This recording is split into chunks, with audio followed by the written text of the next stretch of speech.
bizera yuko ushobora kuja kuri pasteur, ushobora kuja kuri padiri, ushobora kuja kuri Maria, ushobora kuja kuri nde, umuntu wese wizera ko ushobora kumuzanira ibyaha byawe ngo abashe bimwaturire hanyuma noneho ngo bibabarire cyangwa gusabira abikugiremo ajyemo hagati aje hagati akubere miroman cyangwa mirowoman zivuga amen. Nukuvuga twese ibyo twakiranutsemo ibigize uvuga ngo nza nkiranukira Imana, I attend the church regularly, nza mfasha imfubyi n'abapfakazi, nza ntanga amaturo, ntanga ibyacumi, nkora ibi n'ibi n'ibi, ibyo wakiranutsemo byose Imana ibifata gute? Ibifata ngo nk'ubushwambagara bufite ibizi.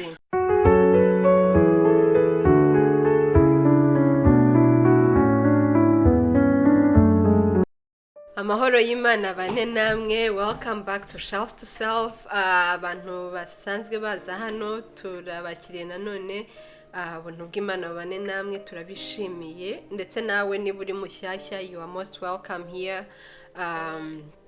Kugira ngo twigane uyu munsi rero mfite umutumirwa. He's a very dear friend to my husband and I, mushuti wacu, umuvandimwe wacu, reka tumakanya bibwire. Yes, amahoro y'Umwami abane namwe, amazina nitwa Clovis Ndayishimiye, and nishimiye kubana namwe kuri Shelf to Self. Aba ni abavandimwe, they are so dear to us.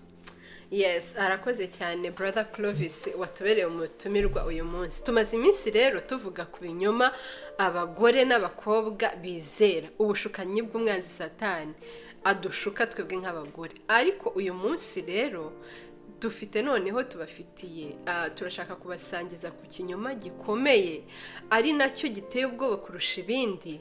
Abagore, abakobwa, abagabo, umuntu wese human beings, ikinyoma twizera. Icyo kinyoma abantu bose twizera, abantu bizera, ni ikinyoma kivuga ngo I can save myself, cyangwa se shobora kwikiza. Impamvu iki kintu gikomeye cyane natekereje ko ari byiza ko tukivugaho nuko ibindi bintu byose ushobora kubikora neza, cyangwa se ushobora no kubikora nabi. Ushobora kutaba umumama mwiza, ushobora kutaba umubyeyi mwiza cyangwa se umugore mwiza, cyangwa se tuvuge ko ubikoze neza, uri umugabo mwiza, uhahira abo mu rugo rwawe, uraba protectinga, uri umugore mwiza, urera abana neza, ariko se ibyo ko bitabasha kugukiza byakumarira iki?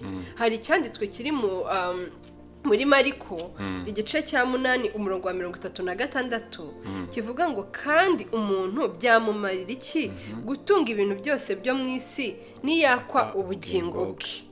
Mbese umuntu yatanga iki ngo acungure ubugingo bwe?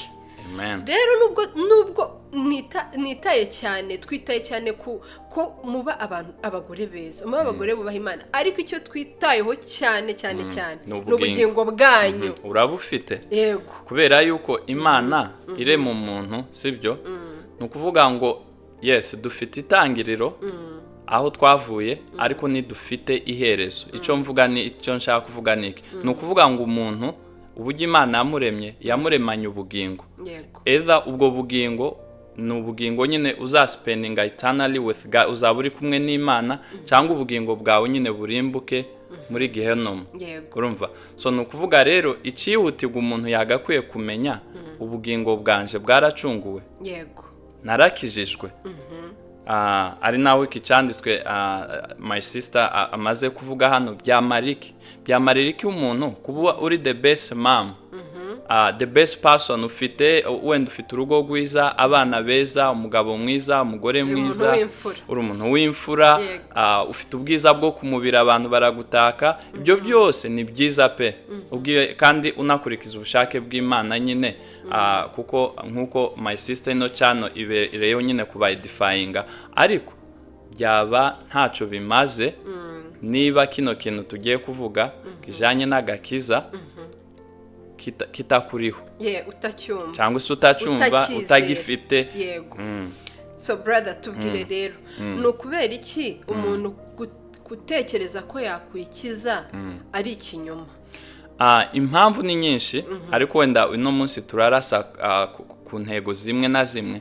Impamvu ya mbere, impamvu umuntu atakwikiza ni ukubera yuko Bibiliya ivuga yuko uno muntu ari dead, apfuye imbere y'Imana mu buryo bwo mu mwuka. Murabizi yuko kuva muri Genesis cyangwa se mu itangiriro, Imana irema Adamu na Eva yarababwiye ngo umunsi muzajya kuri ino mbuto no gupfa muzapfa. Kandi ubwo rupfu yababwiraga yari both physical and spiritual, gupfa ku mubiri ndetse no mu mwuka. So rero bisobanura ko rero nyuma y'icyo gihe twese ni nako tumeze. Ni ukuvuga ngo iyo dupfa physically kandi tugapfa spiritually, kubera ko dukomoka kuri rwa ruzaro rwa Adamu. So rero Bibiliya ikagenda itubwira yuko uno muntu wa kamere wavuke muri Adamu apfuye mu buryo bwo mu mwuka. Nubwo ubona ugenda, nubwo ubona ibintu byose urabikora, ariko Imana ikubara nk'aho uri dead, nk'aho wapfuye. Wenda twakwifashisha ibyanditswe byera kugira ngo bino bitaba nk'amagambo dukoresha yacu ava mu mitima yacu cyangwa se mu ma emotion yacu. Yes, reka wenda duhere kuri kino cyo mu Befeso igice cya 2 umurongo wa 2. Haravuga ngo namwe yarabazuye mwebwe abari bapfuye muzize ibicumuro n'ibyaha byanyu. Yes. Nicyo wabivugaho? Yes. Ibyanditswe biri claire, ndagangura byumva ko nyine twebwe abari barapfuye. Kandi uko gufa umuntu kugira ngo azugwe, ko aho ngaho akomeje imbere yavuze ngo Imana yaratuzuye. So umuntu kugira ngo azugwe agomba kuba kwanza yarapfuye.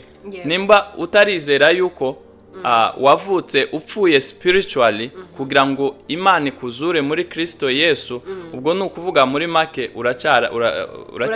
uracyafire mu byaha. Nubwo wowe ubona kugenda, ariko Bible ivuga yuko umuntu wa kamere ari umuntu upfuye spiritually mu buryo bwo mu mwuka. Kandi umuntu upfuye nta kintu yakora.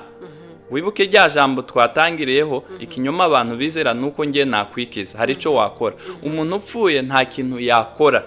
None se hari umuntu muzi wapfuye hanyuma akaba ari icyo yakora? Ntacyo yakora. Ntashobora kwizura. Ntiyakwizura. Tuba tumeze nka kujya wa mugabo Lazaro igihe yari apfuye nta kintu yari kwikorera. Byasabye ko Yesu ubwe aza akavuga ati Lazaro sohoka. Ubwo n'ububasha gusa bw'Imana ishobora kuzura umuntu wapfuye. So iki kinyoma cyo kumva yuko ngewe nakwikiza, icyambere biri tubwira yuko no ntibishoboka, kubera yuko spiritually mu buryo bwo mu mwuka uri dead, ntacyo wakora, nta murimo n'umwe nubwo uyikora ibyo byose ukora. Imana ntibyemera kubera yuko ibona yuko wewe uri dead spiritually, ukeneye kuzugwa. Hari n'ikindi cyanditswe nacyo kiri mu Bakolosayi ibice 2 umurongo wa 13 kivuga ngo kandi ubwo mwari mupfuye muzize ibicumuro byanyu no kudakebwa kw'imibiri yanyu, yabahinduranye bazima nawe imaze kutubabarira ibicumuro byacu byose. Amen. Again, ivuze kandi gupfa, ariko kandi kino cyanditswe katubwira yuko yatuzuranye, yatugize bazima. He made us alive with Christ. Urumva, Imana niyo yonyine ishobora kuzura umuntu imukuye mu rupfu ikamushira mu bugingo. Na Yesu yarabivuze nyine ngo ibakura mu rupfu, ngo wizera uwo mwana bavuye mu rupfu yinjira mu bugingo. So rero no kuvuga rero tugomba kwizera yuko icyambere turi dead, bapfuye mu buryo bwo mu mwuka. Therefore nta kuntu twakwikiza. So ikindi kintu nakunganiriraho umuvandimwe tukiri aho ngaho kinateye ubwoba rero nuko uyu muntu upfuye, uyu muntu w'umugomeramana, uyu muntu wacumuye ku Mana, uvuka yononekaye, upfuye, hari igihembo rero sasa, hari ingororano Imana yamugenera ko twabyita. Uyu muntu rero ikintu akwiriye, Bibiliya irakivuga mu Baroma 6:23. Ivuga gute? Avuga yuko igihembo ni urupfu. kandi igihembo ni ikintu umuntu yakoreye. Nta kuntu ubundi gift cyangwa impano ntabwo ikorerwa. Iyo umuntu avuze ngo ngufitiye impano no kuvuga ngo muri make ntabwo wayikoreye. Ariko igihembo ni nk'umushahara, ni prize, ni ikintu muri make udeserving.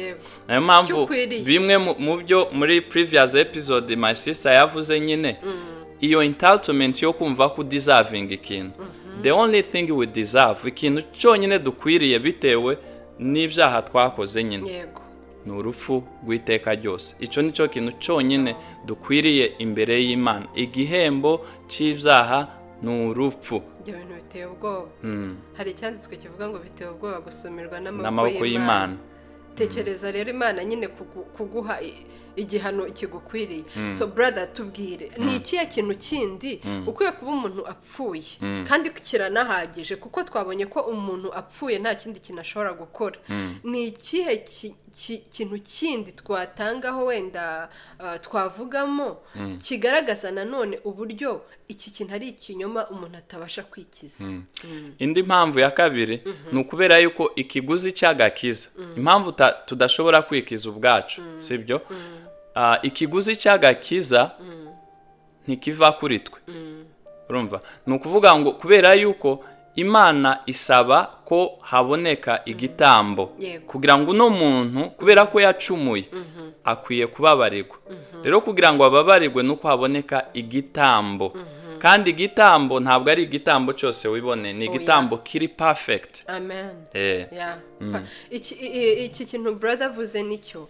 Murabyibuka abajye basoma Bibiliya mu Isezerano rya kera, iyo abantu bakoraga icyaha, Abisiraheli ntago ibyaha byabo byashoboraga gukurwaho keretse gusa igihe hatambwe igitambo cy'ibyaha. Ntago bashaka kuza ngo babwire Mose ati ejo tuzakora amateraniro yo kwiyeza, tuvuga amagambo, dusaba Imana imbabazi, twature tuvuga ibyaha. Mu Isezerano rya kera abantu baratuye. Usomye muri Zaburi 51 havuga uburyo Dawidi, umwami Dawidi amaze gucumura ku Mana, uburyo nyine yatuye icyaha ciwe nyine. Urumva? Ariko mu gihe cya Dawidi n'ubundi bari bazi yuko hagomba gutambwa igitambo. Nta muntu n'umwe mu Isezerano rya kera Imana yatwikiriye ibyaha byiwe hatabaye igitambo. Nyereka igitambo kugira ngo ibyaha byawe bitwikwigwe. Urumva? Nta free forgiveness yigeze kuhaba. Mu yandi magambo rero, ikiguzi kuri rya jambo kandi, ikiguzi cy'agakiza kirasaba igitambo kiri perfect. Mu Isezerano rya kera rero nk'uko abivuze, kubera ko hatambwaga ibyo bitambo ntabwo byari bishitse, ntabwo byari byuzuye, byasabaga ko bitambwa umwaka utaha. Ibyo rero Imana nabyo ibihindura zero. Yarabigaye. Niko mu gitabo cy'Abaheburayo. Mu Baheburayo, by the way, cyo gitabo turakirekomendinga ko mwagisoma. Ni igitabo cyiza cyane mushaka gusobanukirwa Isezerano rya kera nirisha, ikijanye n'ibitambo, ikijanye n'ubutambyi. Ni igitabo cyiza cyane. Yego, ikindi brother, ikindi twavugaho ntago ari igitambo gusa, ahubwo rero n'umutambyi. Abatambyi bo mu Isezerano rya kera nabo babanzaga kwitambirira ibyaha byabo mbere yo gutambira ibyaha by'abantu b'Imana. Naho rero ntago bisaba igitambo gusa, nubwo nacyo umuntu atagifite, ahubwo biranasaba n'umutambyi uri perfect. None muri twe abantu tutabasha kuba igitambo kiri perfect, twaba abatambyi bari perfect? Icya mbere, nta gitambo dufite. Kwanza mu bitambo n'Imana ari kuvuga ngo iyo uza kudusaba ibyo bitambo ntabyo dufite, sibyo? Kuko yaranabyanze.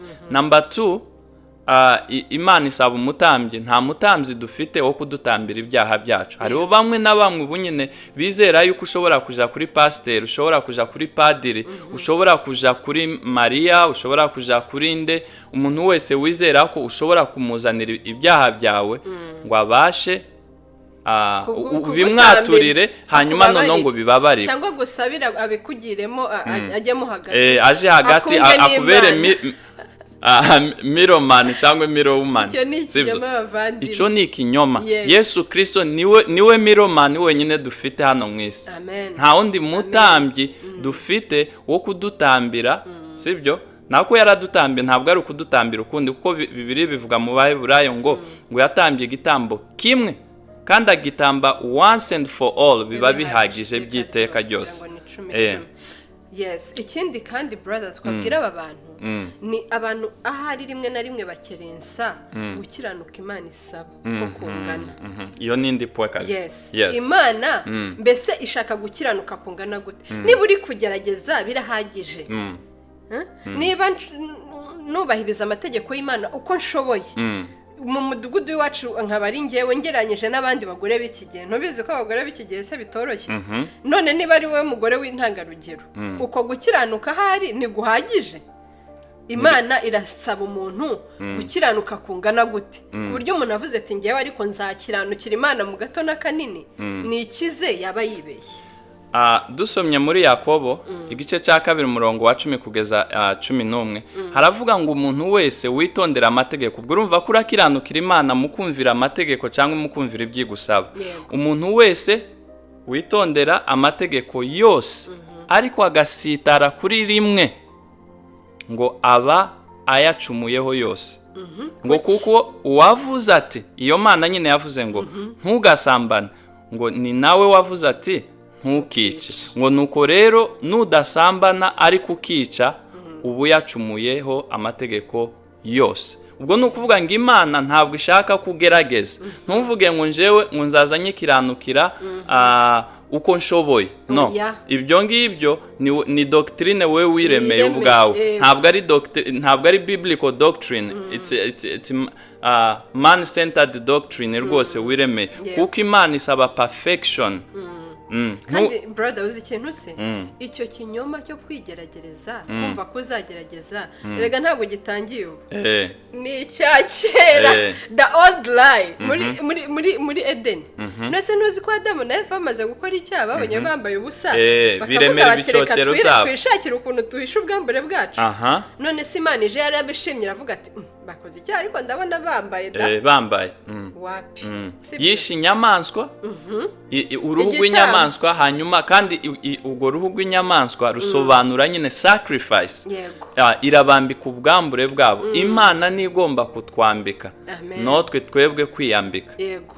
So nukuvuga rero tukiri kuri nopwe, nukuvuga ngo Imana isaba gukiranuka kuzuye, apana kuvuga ngo urubaha itegeko rimwe irindi ugice.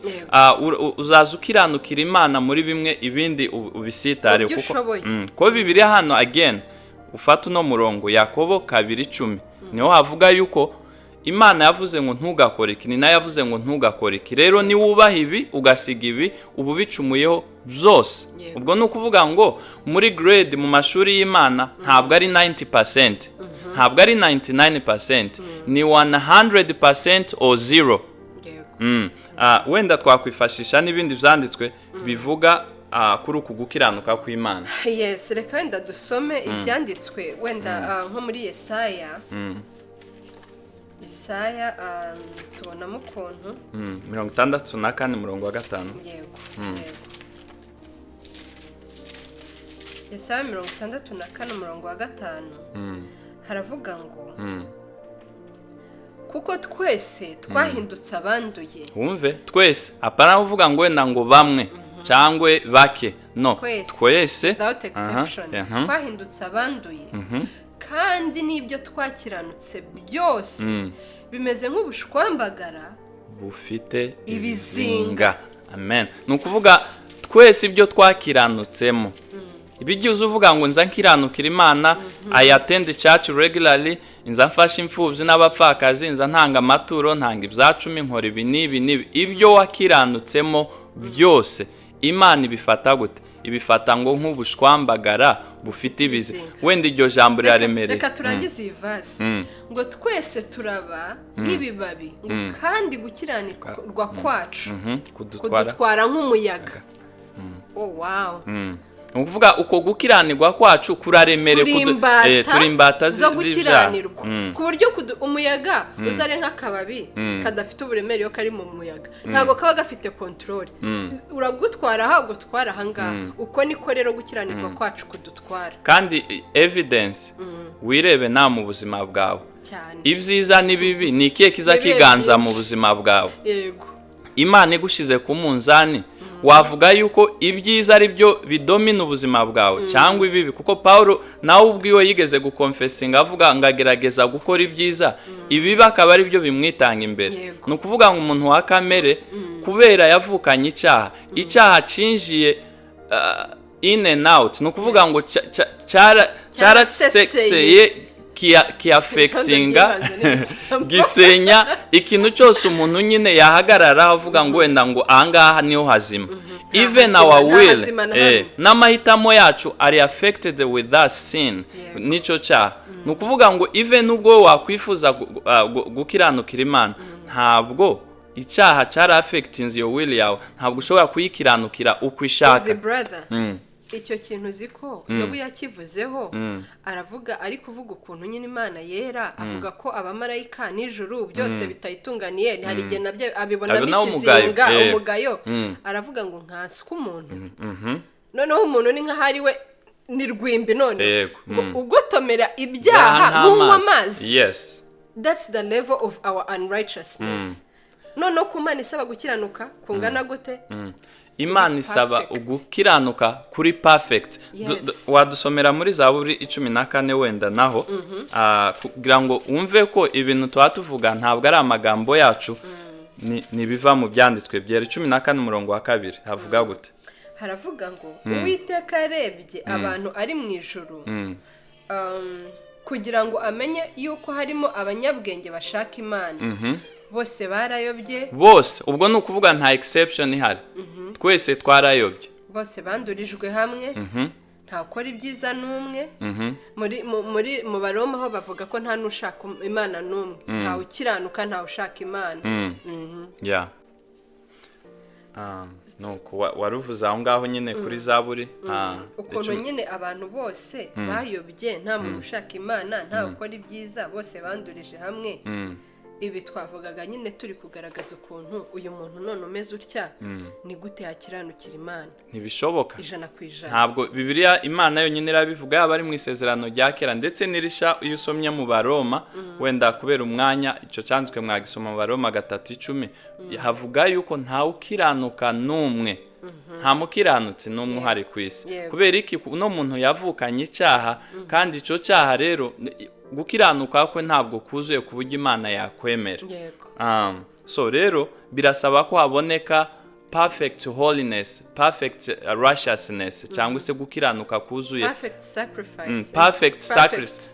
perfect priest yego rero uno muntu ntabwo bishoboka ku giti ciwe kubwe ko yakwikiza none se brother uyu muntu sibyo upfuye firiye mu byaha kandi uwo muntu ni wowe muvandimwe ibi bintu ntitukajya tubivuga ngo utekereze abantu bakure wenda abasinzi ubona ku muhanda wumve ko bitakureba uwo muntu ni wowe niba utarazurwa ni wowe rwose turi kubwira so uyu muntu rero upfiriye mu byaha bye uyu muntu kandi akaba adashobora kubona gukiranuka kuzuye 100%, akaba adashobora kubona igitambo kiri perfect, akaba adashobora kwibera umutambyi, none umuntu arakizwa ate? Uyu muntu ni ukuvuga ngo hope cyangwa ibyiringiro byiwe ntabwo biri muri we, mu byo akora, mu byo atekereza, ahubwo ibyiringiro byo bigomba kuja muri Kristo Yesu. Ari we Imana yaduhaye kugira ngo atubere ibyo byose. Kristo yatubereye package yo kwemerwa imbere y'Imana, yo gutuma noneho utavuga ngo ni gute nakwikiza, ahubwo ni gute nakizwa. Ni nayo mpamvu Kristo yitwa umukiza. Nukubera yuko nyine tudashobora kwikiza, dukeneye gukizwa, kurokogwa, gukugwa nyine mu rupfu tujanwa mu bugingo. So uno muntu upfuye birasaba ko azugwa, kandi nta wundi uzura uretse Mwuka Wera. Umwuka Wera ni uza akakwemeza akakwemeza ibyaha byawe, urumva, akagufungura amaso spiritually kugira ngo ubashe kubona, akagufungura amatwi kugira ngo ubashe kumva. Ko Kristo araho yabwiraga abafarisayo akavuga ngo amatwi yabo n'ibihure, ntabwo bumva, bafite amatwi ariko ntibumva. Urumva? So nukuvuga ngo hatabaye uruhare rwa mwuka wera. Ubwo iyo mvuga uruhare simvuga ngo n'ugwawe rurimo, oya, umwuka wera akakwemeza, akagufungura amaso, inkuru y'umusaraba, inkuru ya Yesu, inkuru y'agakiza, ari nabyo Paulo yavuze mu Bakorinto ba mbere 1:18, inkuru y'umusaraba kubarimbuka n'ubupfu. Nukuvuga ngo ibi byose wabibona ko ari foolishness. So umwuka wera agomba kukwemeza kuri umunyabyaha. Urumva? Kandi ukamenya ukagiving up. Ubundi agakiza ari naho wenda point yacu turangiriza. Agakiza simply ni uguhambolinga, ni ukwicisha bugufi, ugasarendinga, ukumva yuko ngewe ubwanje ntacyo mfite cyankiza, mve ku kinyoma cyo kuvuga ngo hari uruhare nakora kugira ngo Imana inyemere. Urumva? Hari icyanditswe kivuga ngo agakiza n'ak'Imana. Salvation is of the Lord. Ntabwo ari akawe. Yes. So nukuvuga rero wemere ko ntacyo ufite wowe ubwawe cyagukiza. Birasaba ikiguzi. Icyo kiguzi cy'igitambo, Kristo niwe wakubereye icyo gitambo. Amen. Niwe wabaye icyo gitambo, kandi apana igitambo cyarimwe buri mwaka. No. Once and for all. Nukuvuga muri make Kristo agomba kuba yarapfiriye ibyaha byawe byose cyangwa ntabyo yafiriye. Hariho bamwe wenda avuga ngo yapfiriye ibyaha byanje byahashize, ariko iby'ubu nyine n'ibya future nzimenya, nzaza mbisabira imbabazi. No, nukuvuga muri make n'ubundi kuki ibyaha bimwe bikugwa n'amaraso, ibindi bikugweho n'Imana mbabarira. Mana mbabarira ntabwo izikuraho ibyaha. Reka tubasomere ahantu twakomeje kuhavuga mu humve hararyoshye. Abaheburayo igice cya 10 umurongo wa 10 haravuga ngo uko gushaka kw'Imana niko kwatumye twezwa. Tubiheshejwe n'iki? Tubiheshejwe nuko umubiri wa Yesu watambwe rimwe gusa ngo bibe bihagije iteka. Kuri verse ya 14 aravuga ngo kuko abezwa yabatunganishije rwose igitambo kimwe kugeza iteka ryose.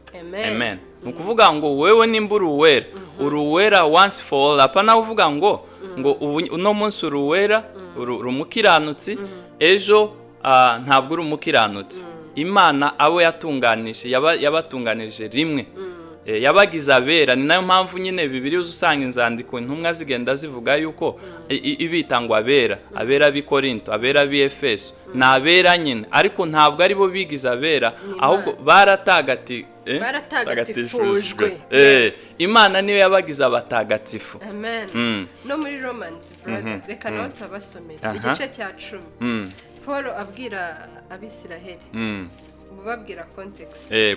Yes, Paulo yasabiraga Abisirayeli, arahasoma mu Baroma 10 ndaga guhera ku murongo wa mbere, yari kasabira Abisirayeli ngo abasabira ngo bakizwe, kuko ntabwo bari bakijijwe. Kubera iki batari bakijijwe? Hadusomere. Bene data, ibyo umutima wanjye wifuza n'ibyo nsabira Abisirayeli ku Mana ni ukugira ngo bakizwe. Ndabahamya yuko bafite ishyaka ry'imirimo y'Imana, ariko ritava mu bwenge. Kuki rero? Kuko ubwo bari batazi gukiranuka kw'Imana uko ariko bagerageje kwihangira gukiranuka kwabo ubwabo. Reka ahubwo twifashishe icyanditswe, wenda ibingibi byakumvikana nk'ari amagambo. Dusomye mu Bakorinto ba mbere igice cya mbere murongo wa 30 haravuga ngo niyo, ubwo urumva Imana niyo ibaha kuba muri Kristo Yesu waduhindukiye iki? Ubwenge buva ku Mana no gukiranuka no kwezwa no gucungurwa. Ibintu bine Kristo Yesu yaduhindukiye ubwenge, yaduhindukiye gukiranuka, yaduhindukiye kwezwa, ndetse aduhindukira no gucungurwa. Umuvuga muri make rero, inzira yo gukiranuka ntabwo iva kuri wowe, ahubwo iva ku Mana biciye muri Kristo Yesu. Kristo niwe watunganiye wakiranukiye Imana uko Imana ishaka. none ni ukuvuga ngo Imana igiye kutwemera itwemerera iciye mu mwana wayo. Ntabwo yemera amaraso yacu, yemera amaraso y'umwana wayo. ubwo tuvuge cya gitambo, ntabwo yemera ibitambo byacu, yemera igitambo cy'umwana wayo. Ntabwo yemera ubutambyi bwawe cyangwa bw'undi muntu, yemera Kristo nk'umutambyi. Ntabwo yemera gukiranuka kwawe, ahubwo yemera gukiranuka kwa Kristo, kuko niko kuzuye. Ntabwo niyo mpamvu birivuga ngo nta cyaha yigeze akora na kimwe. Niwe muntu uri perfect. Jesus Christ represent the perfect human being. Uwo niwe isi yari ikeneye, uwo niwe umunyabyaha yari akeneye. Amen. Umuvandimwe arakoze cyane. Twerekeza ku musozo. Reka twongere duse nk'abakora resume y'ibi bintu tuvuze. Twabonye ko ari ikinyoma. Ni ikinyoma twizera, cyangwa se abantu bizera, cyangwa se twizeye uhereye ku iremwa ry'isi yuko umuntu ashobora kwikiza. Tubona ko umuntu atabasha kwikiza. Impamvu ya mbere umuntu atabasha kwikiza ni uko apfuye. Umuntu apfiriye mu byaha bye. Birasaba ko azurwa. Birasaba ko abanza kuzurwa na Mwuka Wera, kugira ngo noneho abashe kugira amatwi yumva ijwi ry'Imana, kugira ngo abashe kugira amaso abona iby'Imana, abashe gusobanukirwa. Ikindi twabonye ko uyu muntu atakwikiza kuko bisaba gukiranuka kuzuye 100%, kandi umuntu atabasha kukubona. Nkunganira aho ngaho, Paulo yarabivuze kandi mu Bafilipi igice cya 3:9 aravuga ngo kandi mboneke, aboneke nyine, ubwo niwe wari ko wivuga ngo mboneke ko ndi muri we, ngo ndafite gukiranuka kwanje kuva mu mategeko. Ngaho ubwo mfite ukuzanwa no kwizera Kristo, ngari we ariko gukiranuka kuva ku Mana guheshwa no kwizera. Inzira yo kubona gukiranuka ni ukwizera Kristo wakiranukiye Imana mu cyimbo cyawe. Inzira yo kubona kubabarirwa ibyaha ni ukwizera Kristo wamenye amaraso yiwe agapfa urupfu ku bwawe. Ni nayo mpamvu yatanze claim avuga yuko ni nzira n'ukuri n'ubugingo, nta uja kwa data ntamujanye. Mu yandi magambo, we give up on yourself, wemere Kristo ko ari we nzira, ko ari we pasiporo yawe yo kukugeza mu ijuru, ari we kuri, ari we bugingo bwawe, ari we kwezwa kwawe, ari we gukiranuka kwawe, ari we gitambo cyawe, ari we mutambyi wawe, ari we gakiza kawe, akaba ari nawe mukiza. Amen. Ariko Imana ishimwe cyane yaduhaye package y'agakiza ikakaduhera muri Kristo Yesu. Uyu Kristo rero niwo tukubwira rwose. N'intumwa Yesu amaze kuzamuka, intumwa zaramwamamaje ziravuga ngo nta wundi agakiza kabonerwamo. Wowe ushobora kuba wiringiye ibindi bintu ko byagukiza, wowe wiringiye wenda Buddha, wiringiye wenda Muhammad, wiringiye umuntu uwo ari we wese, wiringiye imirimo yawe, pasiteri wawe, ko nuja gupfa wenda uzamuhamagaza kugira ngo ubahamagaze uzubabwire ibyawe. Ibyo byose ntaho byanditse muri Bibiliya, nta muntu n'umwe wigeze kubikora, uretse nyine ibinyoma man centered doctrine bizaniye bihimbiye. Nta hantu na hamwe tubibona. Inzira yonyine yatuma ubagwaho kwera, ubagwaho imbabazi, ubagwaho ubugingo buhoraho ni ukwizera uyu Yesu. Wibuke n'icyanditswe kiri simple muri Yohana 3:16 havuga gute? Haravuga ngo kuko Imana yakunze bari mu isi cyane byatumye itanga umwana wawe w'ikinege, kugira gute? Umwizera wese atari uwizera ahubwo ahabwa ubugingo buhoraho. Simple as that. Kwizera Yesu. Now the question is, niki wizera muri Yesu? Umwizera wese azakizwa, umwizera wese azahabwa ubugingo buhoraho. Urumva, kwizera iki rero? Wizera ko Yesu yaje aba mu isi ubuzima nge nawe twananiwe kubamo. Yubaha amategeko y'Imana yose nge nawe twananiwe kubahiriza. Then arayakipinga yose, noneho akiranuka mu duto no mu binini. Urumva, kuko twasomye muri Yakobo bavuga yuko ngo ugomba kubaha amategeko yose uko angana. Noneho rero kuko Bibiliya Imana ivuga ngo igihembo cy'ibyaha ni urupfu, Kristo kandi ntibyarangiriraho ahubwo yemera no gupfa Guhanwa. ahanwe mu cimbo cyacu Yego. umujinya w'Imana, the justice of God nyine Imana imutura umujinya yari ikwiriye twebwe twari dukwiriye Yesaya gutuka 53. muze kwasoma. So rero Kristo Yesu niwe twemererwamo. By the way, ni nayo mpamvu iyo ugiye no gusenga uza usaba ukavuga ngo mbisabye mbyizeye muri Yesu, nta rindi zina, nta wundi mucunguzi, nta handi hajyo. Yesu Kristo wenyine niwe tukuzaniye, ni nawe tugusabye ko umwizera ukamwemera uno munsi kugira ngo ube umutagatifu imbere y'Imana. Turasoje ariko ayo magambo amuyatekerezeho. Icyo twinginga Imana nk'uko Paul yingingiraga bene wabo, natwe nicyo tubingingira, no kugira ngo mukizwe mujugunye gukiranuka kwanyu kumeze nk'ubushwambagara nk'uko Yesaya yabivuze, ahubwo mwakire gukiranuka impano y'Imana, mubone ubugingo buhoraho. Nibwo n'ibindi byose rero by'ubuzima byandi twavugaga byo kuba abagore beza, aho rero niho umuntu ahera yubakira. Ahandi byose ibindi byose wakora ni ukubaka ku musenyi. Inzu irahirima y'akayaga kaje ni cukucuku ikabihirimana. Hari indirimbo yo mu gitabo tubatuye ivuga ngo nta kindi gihesha gukiranuka mu bisi no mu ijuru keretse kwizera ko wogejwe n'amaraso ya Yesu. Ikabaza ngo verse wogejwe na Yesu watunganije n'amaraso, ngo hari ubwo yakuhagije amaraso, ngo mbese imyambaro yawe irera. That's a good question.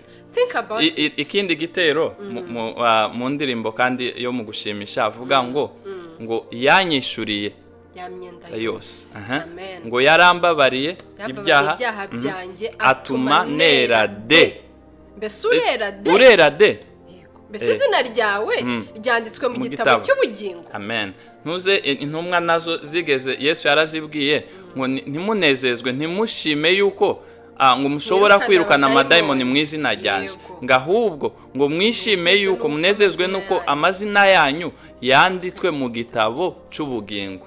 My friend, izina ryawe riri mu gitabo cy'ubugingo. Yesu aramutse aje uno munsi kuko tumutegereje, mwajana cyangwa wavuga ngo ngewe abanza ategereze. Nimba wumva ko Yesu yagutegereza, ubwo rero ntabwo uri tayari. Ubwo bisaba kwizera, kuko uwamwizeye wese ahubwo icyaba arimo kuvuga indirimbo mu mutima we ati maranata, icyamukaza rwose ukaza udatinze. Urakoze cyane brother, wakoze kutubera umutumirwa. Imana ibahe umugisha. You all who are watching, ibi bintu mubitekerezeho, ufate ibyanditswe byera mubyisomere, urebe ahantu hose twavuze ugataka ibi bintu nibyo ubisome. Hanyuma abatarizera Imana ibahe kwizera. Don't forget to subscribe, kandi turi kumwe naho ubutaha. Imana ibahe umugisha. Bye.